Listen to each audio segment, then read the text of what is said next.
یکم سے لے کر 9 بلکہ 10 تاریخ تک یہ عشرہ ذی الحجہ بھی اللہ تبارک و تعالی نے اس کو ایک خاص فضیلت عطا فرمائی. اور ایک حدیث میں رسول کریم سرور عالم صلی اللہ علیہ وسلم کا یہ ارشاد ہے کہ رمضان کے علاوہ اللہ تعالیٰ کو کسی بھی دن میں اپنی عبادت اتنی زیادہ محبوب نہیں ہے جتنی ذی الحجہ کے 10 دنوں میں. ہر عبادت، کوئی بھی عبادت ہو، نماز ہو، ذکر ہو، نفلیں ہوں، تلاوت قرآن ہو، اور وہ عبادتیں جن کا تعلق حقوق العباد سے ہوتا ہے، کسی کی بیمار پرسی ہے، کسی کو کی کوئی مدد کر دینا ہے، یہ سب عبادتیں ہیں. تو کوئی زمانہ اللہ تبارک و تعالیٰ کے ہاں عبادت کے لیے اتنا محبوب نہیں ہے جتنا یہ 10 دن عشرہ ذی الحجہ کے 10 دن. اور پھر اس کی ایک فضیلت یہ بھی بیان فرمائی کہ ان دنوں میں ایک دن کا روزہ 1 سال کے روزے کے برابر ہے. ایک دن کا روزہ 1 سال کے برابر ہے. آپ یکم کو رکھیں، دوسری تاریخ کو رکھیں، تیسری کو رکھیں، اللہ تعالیٰ توفیق دے سبھی ایام میں رکھیں، تو ایک روزہ 1 سال کی عبادت کے برابر ہے، 1 سال کے روزے کے برابر ہے. یہ وہ ایک طرح سے لوٹ کا زمانہ ہے کہ آدمی ایک روزہ رکھ لے اور سال بھر کے روزوں کا ثواب حاصل کر لے. اور یہ فرمایا کہ ایک رات کی عبادت لیلۃ القدر کی عبادت کے برابر ہے. تو ان دنوں میں دن کے اندر روزے رکھنا، رات کے وقت میں نفلیں پڑھنا، رات کی عبادت. عام دنوں کے اندر اگر تہجد کی توفیق نہیں ہوتی تو ان دنوں میں خصوصی اہتمام کر لیا جائے.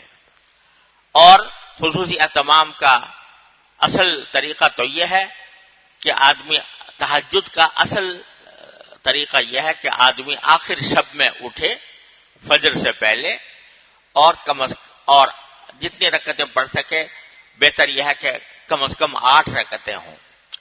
8 رکعتیں تہجد کی نیت سے آدمی پڑھے تو یہ ایسا ہوگا جیسے کہ لیلۃ القدر میں تہجد پڑھا. اور اگر کسی کو آخری شب میں اٹھنے میں کوئی عذر ہے یا دشواری ہے تو اللہ تعالیٰ نے یہ سہولت بھی رکھی ہے کہ اگر عشاء کی نماز کے بعد عشاء کا فرض ادا کر لیا، 4 فرض، 2 سنتیں پڑھ لی، وتر سے پہلے کچھ رکعتیں رات کی نماز کی نیت سے، صلاۃ اللیل کی نیت سے آدمی پڑھ لے. 4 پڑھ لے، 6 پڑھ لے، 8 پڑھ لے، 12 تک پڑھ سکتا ہے.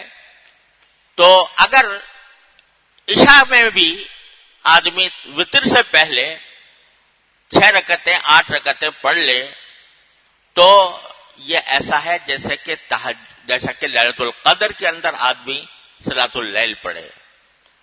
تو اس میں اللہ تبارک و تعالی نے اتنا اجر رکھا ہے. ایک طرف یہ فرمایا کہ دن کے وقت میں بھی روزہ رکھنا، اور صرف روزہ رکھنا ہی نہیں بلکہ جو عبادت بھی اللہ تبارک و تعالی جس کی توفیق عطا فرمائے، کوئی بھی عبادت ہو، وہ اللہ تبارک و تعالی کے ہاں اور دنوں کی عبادت سے بہت زیادہ محبوب ہے. لہذا ذی الحجہ کا مہینہ صرف قربانی اور قربانی کا گوشت کھانے کے لیے نہیں ہے، یہ اللہ تبارک و تعالی کی عبادت کے خصوصی ایام ہیں. جیسے کہ رمضان کو اللہ تبارک و تعالی نے ایسا مہینہ بنایا ہے کہ اس میں انسان عبادت زیادہ سے زیادہ کرتا ہے اور کرنے کی کوشش کرتا ہے، اور اس کی عبادت پر اس کو اجر بھی بہت بڑا ملتا ہے.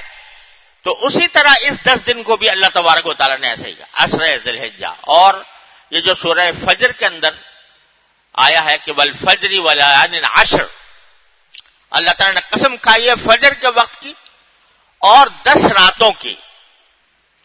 تو 10 راتوں سے مراد اکثر مفسرین یہ کہتے ہیں کہ یہ ذوالحجہ کی 10 راتیں ہیں، تو ان کا استقبال کرنا چاہیے. اور یہ جو مختلف اوقات میں اللہ تبارک و تعالی نے مختلف دنوں میں راتوں میں جو فضیلتیں رکھ دی ہیں، اس کا اصل منشا یہ ہے کہ ہم بار بار جب دنیا کے کاموں میں مصروف ہوتے ہیں، اگرچہ وہ جائز ہو حلال ہو، لیکن جب اس میں مصروف ہوتے ہیں تو ہمارا ذہن اور دل و دماغ جو ہے وہ اللہ تبارک و تعالی سے، اللہ تعالیٰ کے سامنے پیش ہونے سے، یوم آخرت سے، اس سے غفلت میں پڑ جاتا ہے اور دنیا کے کاموں میں دل و دماغ الجھا رہتا ہے. تو اللہ تبارک و تعالیٰ نے وقفے وقفے سے یہ کچھ ایام، کچھ راتیں ایسی بنائی ہیں کہ اس میں آدمی کو خاص طور پر متوجہ، ان دنوں میں آ جاؤ، اور دنوں میں غفلت سے وقت گزار رہے ہو تو ان دنوں میں آ جاؤ، اور ان دنوں میں آ کر مجھے میری عبادت میں مصروف ہو جاؤ، مجھ سے تعلق قائم کرو. اس سے تمہارے دلوں میں اللہ جل جلالہ کی عظمت، اس کی محبت، اس میں اضافہ ہوگا. اور اللہ تعالیٰ کے ساتھ تعلق ہی در حقیقت سارے صلاح و فلاح کا دار و مدار ہے. جتنا اللہ تعالیٰ سے تعلق بڑھے گا، اللہ تعالیٰ کی محبت میں اضافہ ہوگا، اتنا ہی انسان کی دنیا و آخرت بہتر ہوگی. اس واسطے وقفے وقفے سے اللہ تعالیٰ، آج فلاں دن آ گیا، آج شب برات آ گئی، آج محرم کا عاشورہ آ گیا، آج ذوالحجہ کا عشرہ آ گیا، یہ مختلف اوقات میں اللہ تبارک و تعالیٰ بندوں کو کھینچ کھینچ کر بلاتے ہیں کہ آؤ میرے پاس، اور غفلت میں جو تم وقت گزار رہے ہو اس غفلت کو دور کرو. تو یہ دن اس کام کے لیے ہیں کہ اللہ تبارک و تعالیٰ کی طرف زیادہ سے زیادہ توجہ ہو، اس کے اندر زیادہ سے زیادہ عبادت کرنے کی انسان فکر کرے، صدقہ خیرات کرے، اللہ تبارک و تعالیٰ کے حضور حاضر ہو کر نفلیں ادا کرے، تلاوت قرآن کرے، ذکر کرے، اور راتوں کو کچھ حصہ راتوں کا وہ اللہ تعالیٰ کی عبادت میں صرف کرے. اللہ تبارک و تعالیٰ مجھے آپ کو اس کی توفیق عطا فرمائے. یہ بڑے غنیمت مواقع ہوتے ہیں، پتہ نہیں پھر زندگی میں آتے ہیں کہ نہیں آتے، آئیں گے یا نہیں آئیں گے. جو وقت مل رہا ہے اس کو غنیمت سمجھنا چاہیے.